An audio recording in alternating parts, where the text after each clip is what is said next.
Assalamualaikum warahmatullahi wabarakatuh. Salam dan bahagia Bapak dan Ibu guru hebat. Kali ini perkenankan saya untuk memaparkan pemahaman saya tentang merdeka belajar.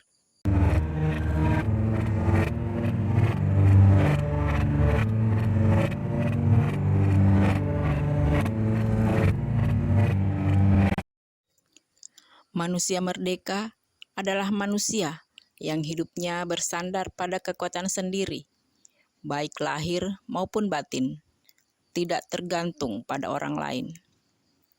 Demikian salah satu buah pemikiran Ki Hajar Dewantara.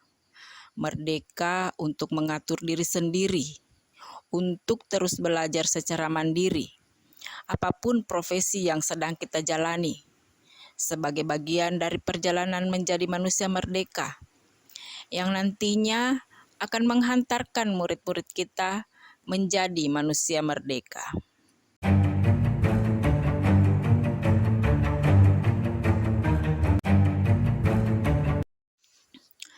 Bapak dan Ibu guru hebat, sebagai pendidik, apa yang harus dilakukan untuk memerdekakan murid kita? Yang pertama, kita bisa memberi energi positif bagi murid kita. Karena energi positif adalah sesuatu yang bisa menular. Lalu yang kedua, kita bisa membuat murid kita tertarik untuk terus belajar. Membekali murid kita untuk terus belajar hingga akhir hayat, selamat dan bahagia, serta siap hidup dan mengisi zamannya.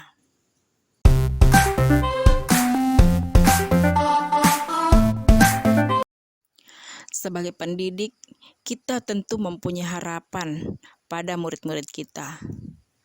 Kita berharap agar murid kita menjadi pribadi yang mandiri hingga bisa mengenal dirinya sendiri. Lalu berdaya untuk menentukan tujuan dan kebutuhan belajarnya yang relevan dan kontekstual terhadap diri dan lingkungannya.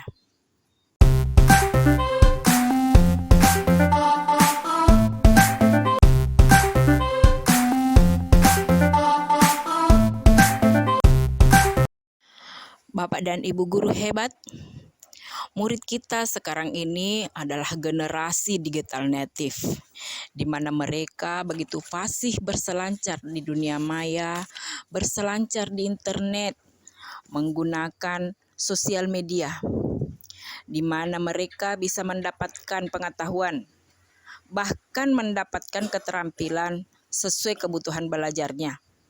Sehingga sebagai guru, kita perlu menyelaraskan peran sebagai pendidik yang relevan dengan konteks murid dan zamannya. Lalu, apa yang perlu kita lakukan sebagai guru untuk keselarasan tersebut? Ya, kita bisa membekali murid kita dengan pengetahuan, keterampilan, dan sikap untuk terus belajar. Memberi ilmu demi kecakapan hidup anak dan mempersiapkannya untuk segala kepentingan hidup manusia, baik dalam hidup bermasyarakat maupun hidup berbudaya. Mendampingi mereka untuk memahami dan mencapai tujuan belajarnya.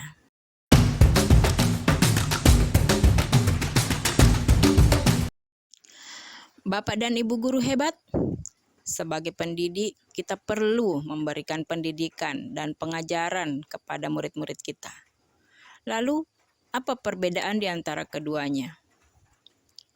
Pendidikan adalah tempat menaburkan benih-benih kebudayaan yang hidup dalam masyarakat, sekaligus sebagai instrumen tumbuhnya unsur peradaban.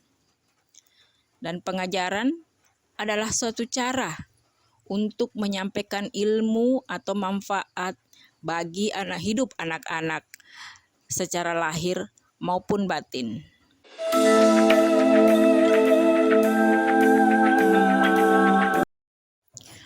Pendidikan yang fokus pada kecakapan kognitif menyebabkan perkembangan kecakapan sosial emosional murid-murid kita akan terabaikan.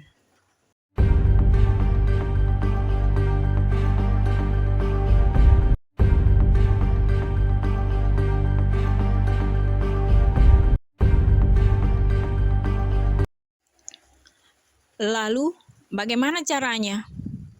Ya, kita bisa menerapkan pendidikan holistik dengan sistem AMONG. Yang dimaksud dengan pendidikan holistik adalah pendidikan yang seimbang antara olah cipta atau karya, olah rasa atau budi pekerti atau karakter, olahraga atau jasmani, olah karsa atau kemauan. Adapun sistem AMONG yang dimaksud berdasarkan pemikiran Ki Hajar Dewantara adalah Ingarso Sungtulodo. Sebagai guru, kita memberikan teladan yang baik bagi murid kita. Ing Madya Mangunkarso. Sebagai guru, diharapkan mampu membangkitkan semangat, berswakarsa dan berkreasi bersama murid, membuka ruang dialog dengan murid, dan berperan sebagai narasumber dan penuntun. Tuturi Handayani.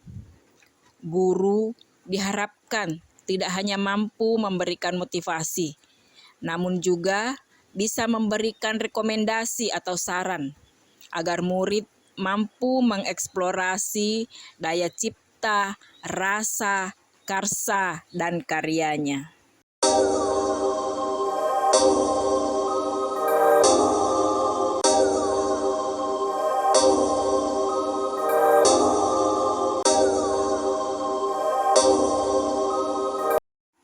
Menurut Ki Hajar Dewantara, pendidikan yang sesuai dengan bangsa kita adalah pendidikan yang humanis, kerakyatan, dan kebangsaan. Manusia yang utuh adalah bersatunya pikiran, perasaan, dan kehendak, sehingga menimbulkan daya dan memunculkan budi pekerti. Pendidikan atau tuntunan seyogyanya mampu memberikan didikan lahir maupun batin kepada murid agar terpenuhi kebutuhan kehidupan dan penghidupannya.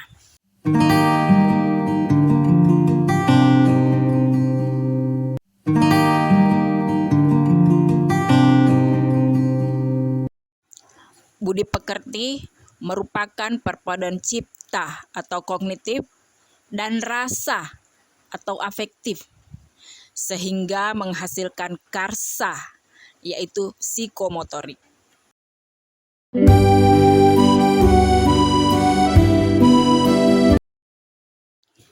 Budi pekerti atau watak seseorang dipengaruhi oleh dua bagian dalam dirinya, yaitu bagian biologis dan bagian intelligible.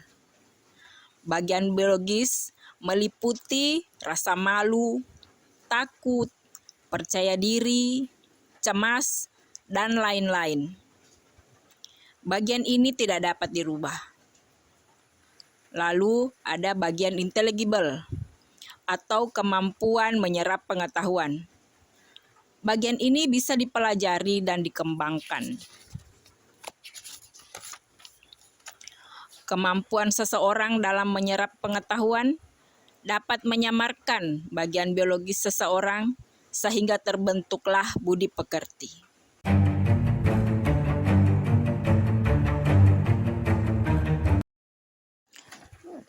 Lalu, apa peran guru dalam pembentukan watak atau budi pekerti murid? Guru merupakan fasilitator yang menempatkan murid sebagai subjek atau individu aktif dalam pembelajaran untuk mencari dan membangun pemahamannya sendiri, sehingga murid bisa memenuhi tuntutan abad 21.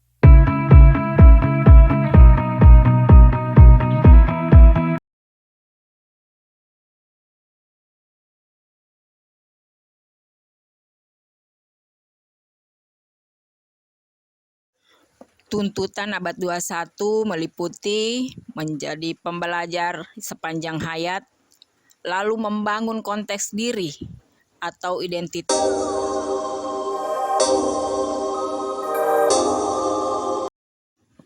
Lalu, kompetensi apa yang perlu dikembangkan untuk memenuhi tuntutan tersebut?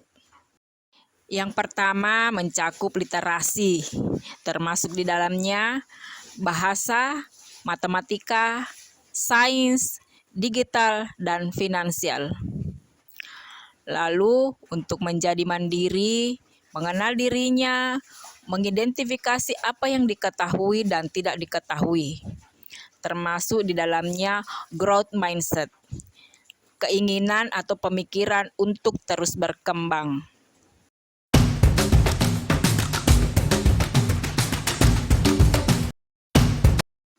Menurut Ki Hajar Dewantara, ada 3 alam yang dikenal dengan tripusat yang berperan dalam proses pembelajaran murid. Yang pertama adalah alam keluarga, merupakan sistem kecil di mana anak tinggal dan mendapatkan pendidikan pertama dan yang terpenting dalam hidupnya.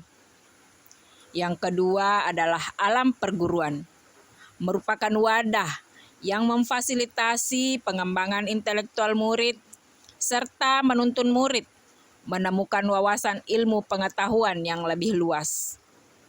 Lalu ada alam yang ketiga, yaitu alam pergerakan pemuda atau masyarakat. Sebagai penguat pendidikan, baik itu kecerdasan budi pekerti maupun sosial emosional murid.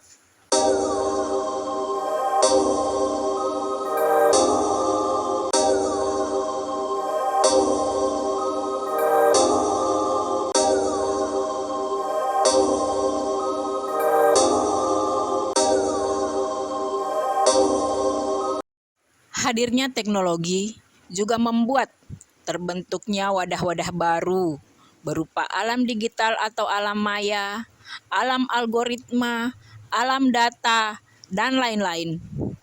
Ikut mempengaruhi cara belajar, berperilaku, dan aktualisasi diri murid.